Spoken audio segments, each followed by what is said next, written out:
চলে গিয়েছিলাম ভান্ডারদহ ডোমজুড়ের তারামা মন্দিরে। আজ কৌশিকী অমাবস্যা, তাই চলে গেছিলাম তারা মায়ের দর্শনে।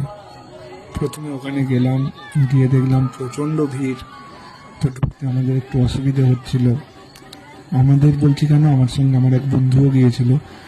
তারপর অনেক কষ্টে সেখানে যাই, গিয়ে দেখি মন্দিরের ভেতরে অনেক ভিড়। মন্দিরের ভেতর ঢুকি, মাকে দর্শন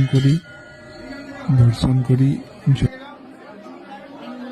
মা তারা। তারপর সেখান থেকে বেরিয়ে আসি, এসে এবারে যাই খাবারের জায়গায়। তো যে এখানটা হচ্ছে মায়ের ভোগ তৈরি হয় বা প্রসাদ যেটা তৈরি হচ্ছিল সবাইকে বিতরণ করার জন্যে। এখানে 3 রকম ভাবেই দেওয়া হচ্ছিল। এক হচ্ছে বসে খাওয়ানোর ব্যবস্থা ছিল, দ্বিতীয় হচ্ছে ওখানে যদি কেউ প্রসাদ খেয়ে যায় সেটা বাটি করে দিচ্ছিল, আর 3 নম্বর হচ্ছে কেউ যদি বাড়ির জন্য নিয়ে যেতে চায় পার্সেল সিস্টেমে, সেটা কিন্তু মানে কিনতে হচ্ছিল আর কি। বা অল্প যদি প্রসাদ কেউ খেতে চায় সেটাও বাটি করে দিচ্ছিল, সেটাও ফ্রি।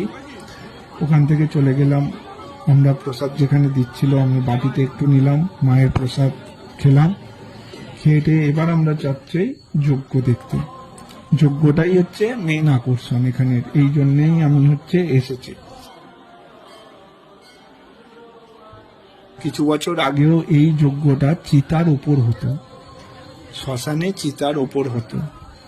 এই যে দেখছেন যজ্ঞটা হচ্ছে, এটা যত রাত হবে এর আগুন তত ওপরে যাবে, আর মাঝরাতে এখানে কেউ থাকে না, মানে একটা অন্যরকম পরিবেশ হয়ে যায়।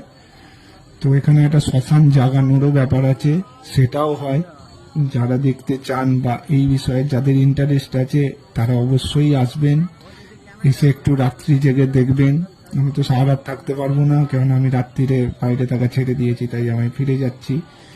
কিন্তু এটা আমি আগে দেখেছি, মানে একটা বেশ গায়ে কাঁটা দেওয়ার মতো পরিবেশ তৈরি হয়ে যায়।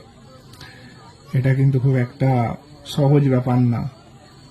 আর আপনারা যারা দেখেছেন তারা জানাবেন কেমন লাগলো বা কেমন লেগেছে।